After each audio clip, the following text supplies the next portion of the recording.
Frédéric Bérard pour Maelstrom. Comment défait-on les gouvernements?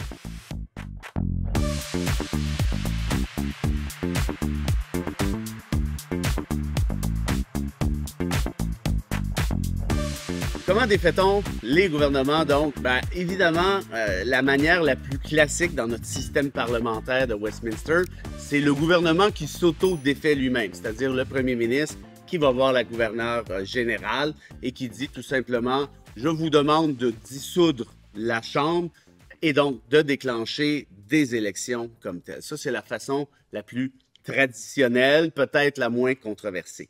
Par contre, depuis quelques années, on voit ça souvent à Ottawa, on l'a vu à Québec aussi, il existe des gouvernements minoritaires. Qu'est-ce que ça veut dire, ça? Ça veut dire que le gouvernement qui est en place ne bénéficie pas d'une majorité de députés, par exemple à la Chambre des communes ou par exemple à l'Assemblée nationale.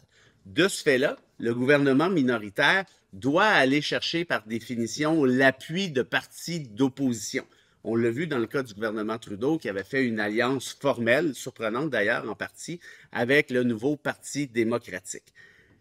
Une fois que le nouveau Parti démocratique décide « moi je n'appuie plus le gouvernement Trudeau, notre entente ne tient plus », là évidemment ce gouvernement-là doit aller chercher des appuis à gauche et à droite à la pièce pour pouvoir survivre. Pourquoi? Parce qu'il existe un concept excessivement important en droit parlementaire canadien et québécois, c'est-à-dire le concept du gouvernement responsable. Qu'est-ce qu'un gouvernement responsable? C'est qu'on se dit que le gouvernement en place doit bénéficier de la confiance de la Chambre. Si le gouvernement ne bénéficie pas de la confiance de la Chambre, donc d'une majorité de députés, il doit au final tomber. C'est la pierre angulaire, en fait l'une des pierres angulaires de notre démocratie, et peut-être la pierre angulaire de notre démocratie parlementaire comme telle.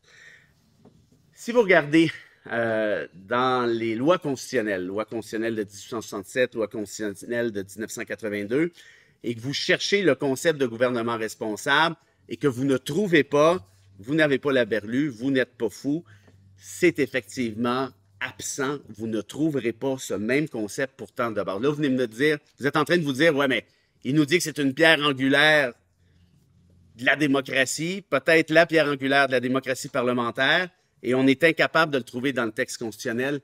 C'est exact. Je vous réfère ici à l'autre capsule, une autre capsule qu'on a faite, une capsule sur les conventions constitutionnelles, et je vous explique pour le reste ceci.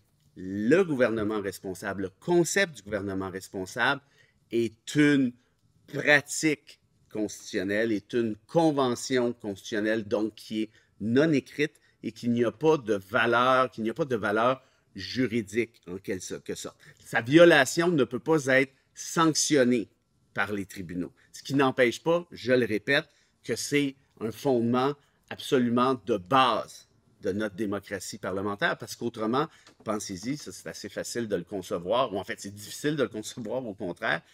Est-ce qu'on souhaiterait un gouvernement qui ne puisse pas avoir la confiance de la Chambre? La réponse, nécessairement, c'est non. Alors, tout ça pour dire quoi? Pour dire que si le gouvernement n'a pas la confiance de la Chambre, il tombe, et là, vous arrivez avec la prochaine question qui est la suivante. OK, mais comment on fait pour savoir s'il a la confiance de la Chambre? Est-ce que tous les votes sont importants? La réponse, c'est non. Il y a des votes qui sont considérés de confiance. Par exemple, une partie d'opposition, disons le Parti conservateur, pourrait, je dis pourrait, mais la réponse est il le fait, probablement même au moment où on se parle, déposer une motion de censure pour faire tomber explicitement le gouvernement en question.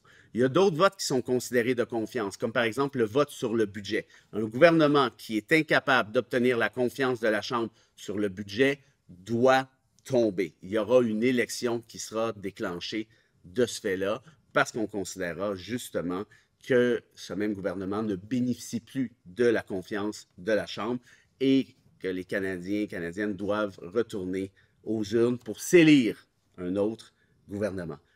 Morale de l'histoire, texte constitutionnel de la Constitution canadienne, 1867 dans ce cas-ci, 1982 dans une moindre mesure, sont souvent désuets et sont palliés, leur caractère désuet est pallié, si je peux dire, par la Convention constitutionnelle qui vient adapter un texte poussiéreux à la réalité démocratique du pays. Qu'est-ce qui arrive maintenant si certains politiciens décident de ne pas respecter la Convention constitutionnelle, un peu comme je l'expliquais dans l'autre capsule? On va avoir un sacré problème. Pourquoi? Parce que les tribunaux, entre le texte écrit et la Convention constitutionnelle, devront donner priorité à ce même texte, même si celui-ci ne concorde aucunement avec la réalité démocratique de notre époque. Alors voilà pour l'instant. Il y a beaucoup d'autres choses à dire sur les conventions constitutionnelles, notamment son historique. Elle a été créée pratiquement de force, si je peux dire ça comme ça.